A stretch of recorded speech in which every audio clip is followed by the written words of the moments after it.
welcome back. Now, if any of you know what I used to do, I used to record dinosaur videos or Dinosaur Island videos.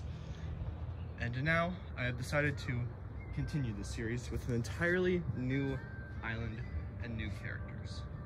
And now, let's get started.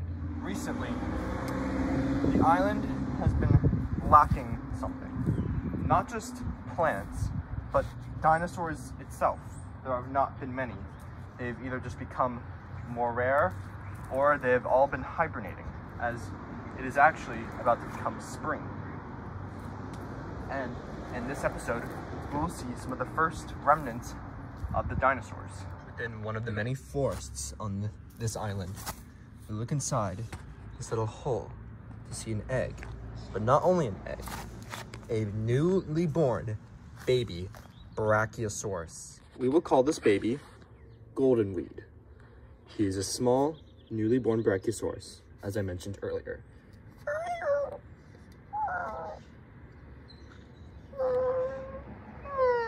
He is only recently hatched, and he has realized that he is completely alone. It seems he was abandoned. Of course, he does not know why, but he is now on his own. By where Goldenweed had just hatched is a small dinosaur known as the Homocephalus that is peacefully munching on some food.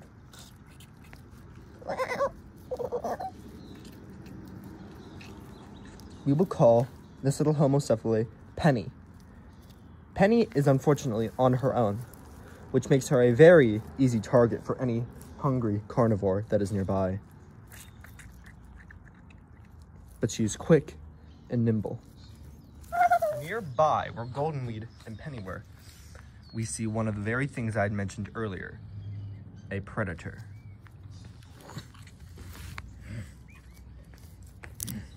This is a quilmosaurus, a small scavenger-like dinosaur.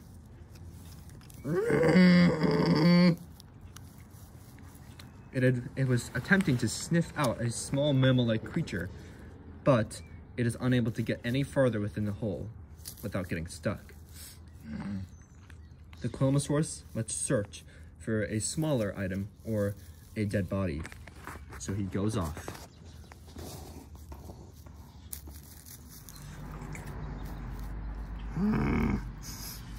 The quilmosaurus has smelled Goldweed nearby and starts walking towards him.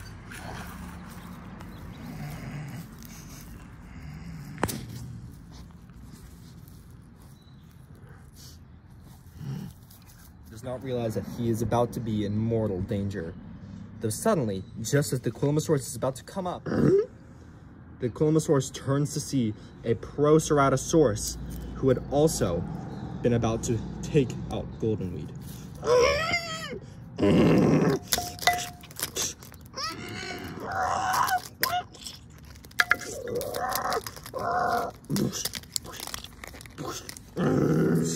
The quilmosaurus has gotten a good grip on the Proceratosaurus' neck. It snaps it.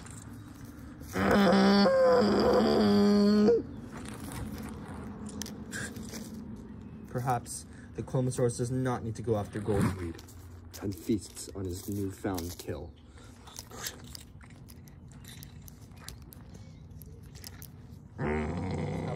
Goldenweed decides this is the best time to start moving. Goldenweed must fend for himself as he enters this brand new world. Nearby, or I mean, about a mile away or so, we see two Dracorexes resting, that they are about to wake up. It is a pair of males. They are brothers, but they have recently angered each other and have to settle it by fighting.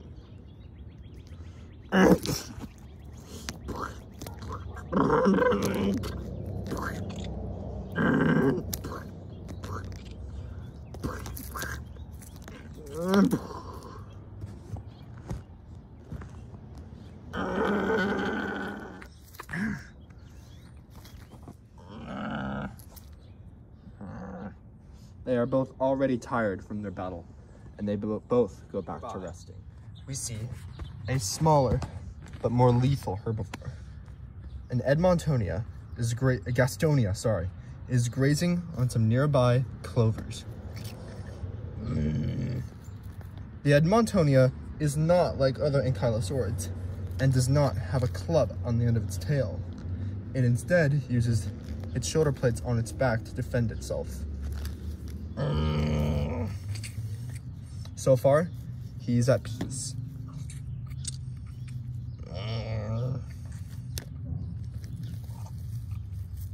And goes off into the clovers. After a few hours after eating the Prologue, the quilmosaurus has once again grown hungry, and he has smelled some food in the distance, and he goes to investigate.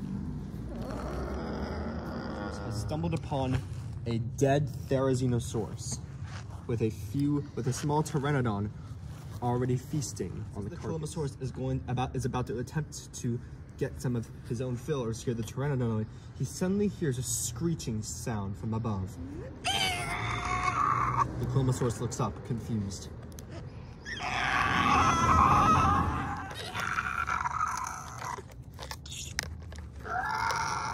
A Dinosaur has floated down from the sky, and the smaller Pteranodon flies away.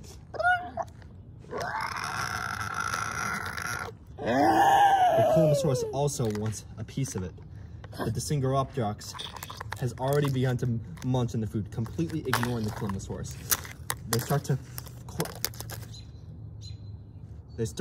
to fight each other over the carcass. Unbeknownst to both of them, an even bigger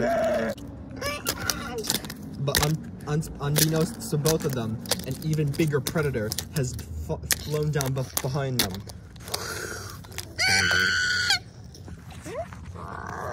Large female Hatsagopterx, and this Hatsagopterx is very hungry. It stands atop the carcass and looks down at both of them with her big, beady eyes. She hisses at them and begins to peck and eat at the carcass. The Hatsagopterx and the quilmosaurus look at each other for a moment, as if they still want the carcass. The Hatsagopterx attempts to squawk at the Hatsagopterx, but the Hatsagopterx isn't having none of it.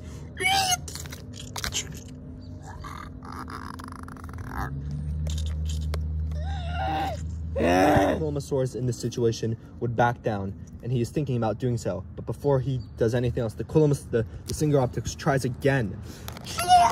This time attacking the Hatsagopterx.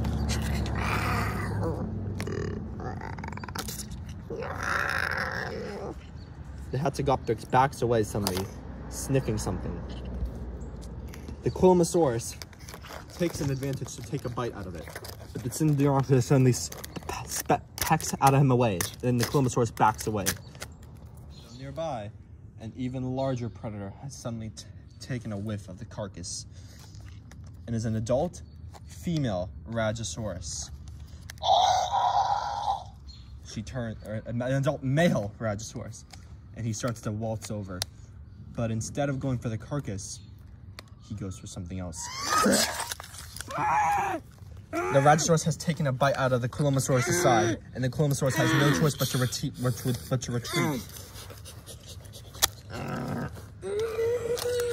He pushes the Hatsagopterx away and hisses at the Hatsagopterx.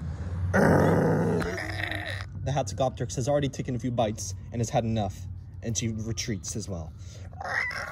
Winded, still lays there, but the Brachiosaurus has gotten his food.